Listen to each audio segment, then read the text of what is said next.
아침 출근길 여러분의 손에 들린 시원한 아이스 아메리카노 한 잔. 그리고 퇴근 후 지친 몸을 달래주는 편의점의 수입 맥주 한 캔. 언제부턴가 이 소소한 행복을 즐기는 비용이 부쩍 무거워졌습니다. 가격표의 숫자는 분명 1년 전과 다른 모습을 하고 있죠. 단순히 기분 탓일까요? 아니면 우리가 모르는 거대한 변화가 시작된 걸까요? 작년 이맘때와 지금의 영수증을 나란히 놓고 비교해 보겠습니다. 커피 원두 가격은 그대로인 것 같은데 지불하는 돈은 20%나 올랐습니다. 수입 맥주 묶음 할인 행사도 예전만큼 파격적이지 않습니다. 점주들은 원재료 값이 너무 올라서 어쩔 수 없다고 하소연합니다. 우리는 지금 전례 없는 고물가의 시대를 통과하고 있습니다. 그런데 이 가격 상승의 배후에는 더 무서운 괴물이 숨어 있습니다. 단순히 물건의 가치가 오른 것이 아닙니다. 우리가 가진 돈의 가치가 상대적으로 뚝 떨어졌기 때문입니다. 똑같은 10,000원으로 살 수 있는 것들이 점점 사라지고 있는 것이죠. 이 현상을 이해하기 위한 핵심 열쇠는 바로 환율에 있습니다. 환율은 쉽게 말해 우리 돈과 남의 나라 돈을 바꾸는 비율입니다. 특히 세계 경제의 주인공인 미국 달러와의 관계가 가장 중요하죠. 1달러를 얻기 위해 우리가 얼마의 원화를 내야 하는지를 보여줍니다.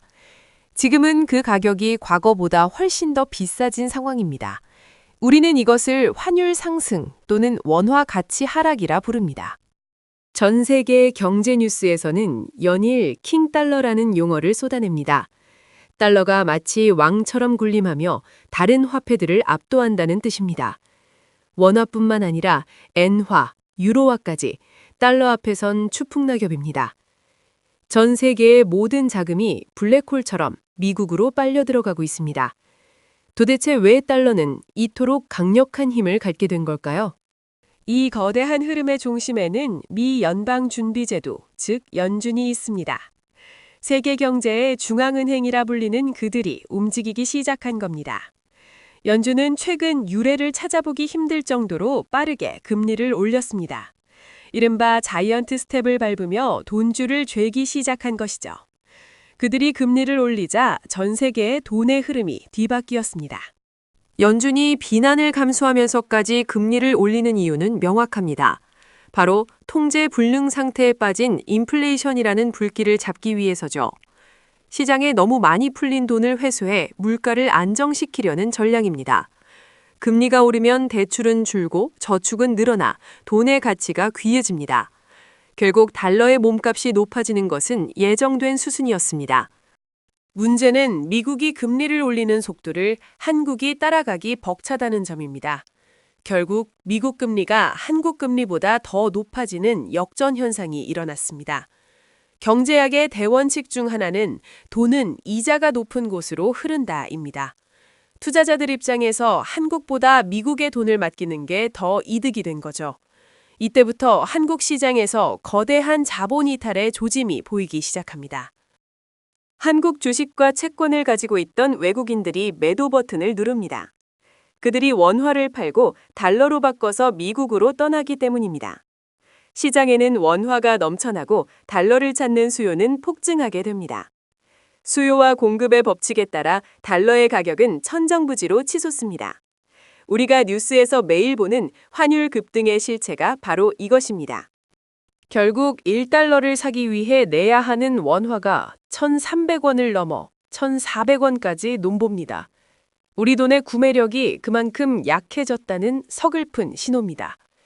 한국 경제라는 성벽에 거대한 균열이 생기기 시작한 셈이죠.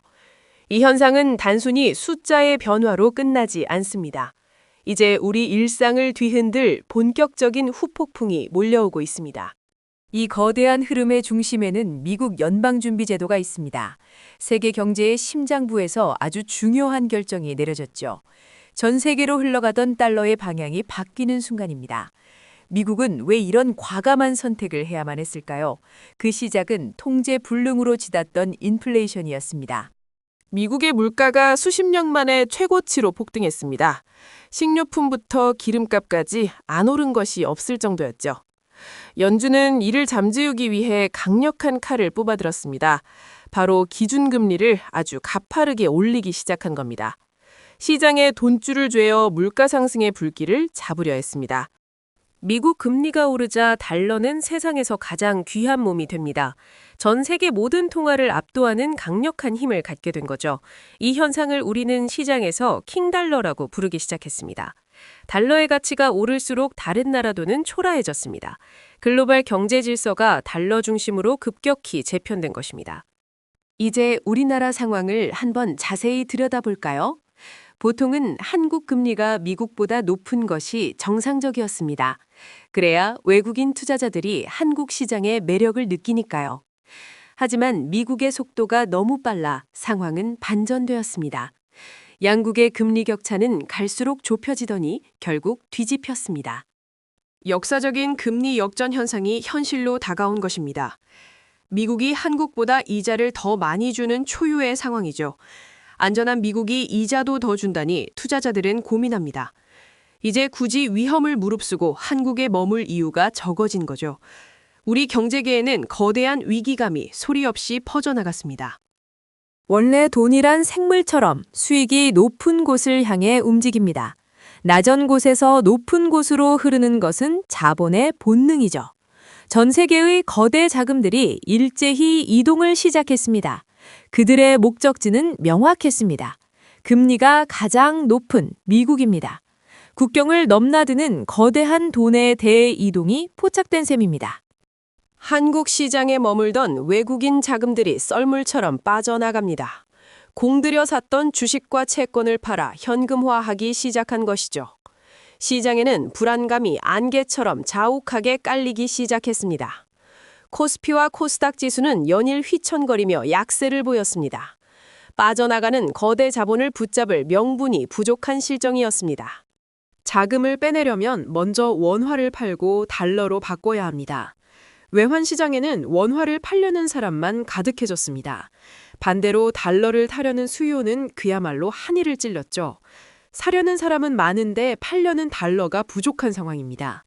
은행 창구와 환전소는 몰려드는 수요로 긴박하게 돌아갔습니다. 달러를 선점하려는 수요가 꼬리에 꼬리를 무는 악순환입니다. 너도 나도 달러를 확보하려 하니 가격은 더욱 치솟게 됩니다. 달러는 이제 단순한 돈을 넘어 가장 안전한 자산이 되었습니다. 공급이 수요를 따라가지 못하자 가치는 폭발적으로 오릅니다. 원화 가치의 하락세는 멈출 기미를 보이지 않고 가속화되었습니다. 이것이 바로 우리가 겪고 있는 환율 상승의 진짜 실체입니다.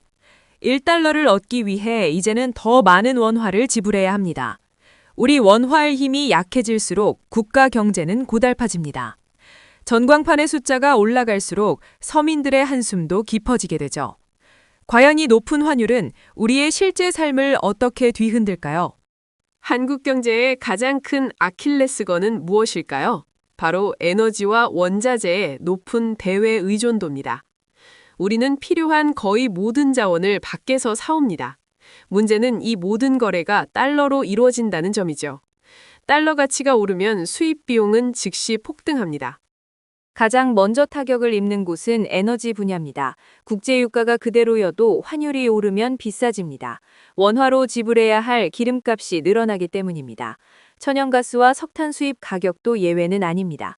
국가 에너지 안보에 빨간불이 켜지는 순간입니다. 에너지뿐만 아니라 산업용 원자재도 문제입니다. 철광석, 구리, 알루미늄의 수입가가 치솟습니다. 제품을 만드는 공장들의 비명이 커질 수밖에 없죠. 생산 원가가 오르면 기업의 이익은 줄어듭니다. 이 부담은 결국 우리에게 전가될 준비를 합니다. 이제 물가 상승의 도미노가 시작됩니다. 높아진 수입 단가는 소비자 가격에 반영됩니다. 기업이 감당하지 못한 비용이 물가로 전이됩니다. 이를 환율 효과에 의한 물가 상승이라 부릅니다. 서민들의 지갑이 가벼워지는 결정적인 이유입니다. 우리가 먹는 빵과 라면 가격을 생각해 볼까요? 밀가루와 콩의 대부분은 해외에서 들여옵니다. 환율이 오르면 식재료비가 도미노처럼 오릅니다. 수입 맥주와 와인 가격이 뛰는 것도 같은 원리죠. 킹탈러는 이미 우리 식탁을 점령해버렸습니다. 전기료와 가스비 인상 뒤에도 환율이 있습니다.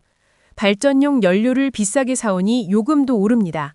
정부가 억제해도 한계에 다다르면 처지게 됩니다. 결국 고환율은 모든 생활비의 상승을 의미합니다. 단순한 숫자의 변화가 아닌 삶의 압박인 셈이죠. 그렇다면 이 환율의 질주는 언제쯤 멈추게 될까요? 모두가 궁금해하지만 답은 복합적입니다. 환율은 살아있는 생물처럼 여러 변수에 반응하죠. 우리는 이제 몇 가지 핵심 지표를 주목해야 합니다. 미국과 한국의 상황을 동시에 살펴봐야 합니다. 첫 번째 열쇠는 미국 연방준비제도가 쥐고 있습니다. 그들이 금리 인하를 결정하는 시점이 분수령입니다. 미국의 인플레이션이 잡혀야 달러가 약해집니다. 금리가 내려가면 달러를 찾는 수요도 줄어듭니다. 전 세계가 연준의 입만 바라보는 이유입니다. 두 번째 열쇠는 한국의 주력 수출 경기 회복입니다. 반도체 같은 주력 상품이 잘 팔려야 합니다. 수출로 달러가 많이 들어오면 원화 가치가 오릅니다. 무역 수지가 흑자로 돌아서는 것이 급선무이죠. 우리 경제의 기초 체력이 환율을 방어해줍니다. 결정적인 승부처는 미국 경제의 연착륙입니다. 미국이 경기 침체 없이 물가를 잡느냐가 중요합니다. 갑작스러운 경제 위기는 오히려 달러를 폭등시킵니다. 불안할수록 자산가들은 달러로 숨어버리기 때문이죠. 과거 경제 위기 때마다 반복되었던 현상입니다. 환율의 질주가 언제 멈출지 알기 위해선 역사를 봐야 합니다. 과거 우리 경제가 겪었던 위기 때마다 환율은 요동쳤습니다. 1997년 외환위기와 2008년 금융위기 당시의 패턴 말이죠. 결국 환율은 경제의 기초 체력을 반영하는 거울과 같습니다. 지금의 고환율 역시 일시적 파동인지 구조적 변화인지 봐야 하죠. 환율 하락의 첫 번째 열쇠는 미국 연준의 손에 달려 있습니다. 미국이 금리 인상을 멈추고 인하를 시작하는 피벗 시점입니다. 달러의 희소성이 줄어들어야 원화의 가치가 비로소 숨을 쉽니다. 시장은 이미 연준 의장의 입술 끝을 매일같이 주시하고 있죠. 미국 물가가 잡히는 신호가 오면 킹달러의 기세도 꺾일 겁니다. 두 번째 핵심 변수는 바로 우리나라의 수출 경기 회복입니다. 반도체와 자동차 같은 주력 상품들이 세계에서 달러를 벌어와야죠. 국내로 유입되는 달러가 많아질수록 환율은 안정세를 찾습니다. 결국 우리 기업들이 밖에서 잘 싸워주는 것이 최고의 해법입니다.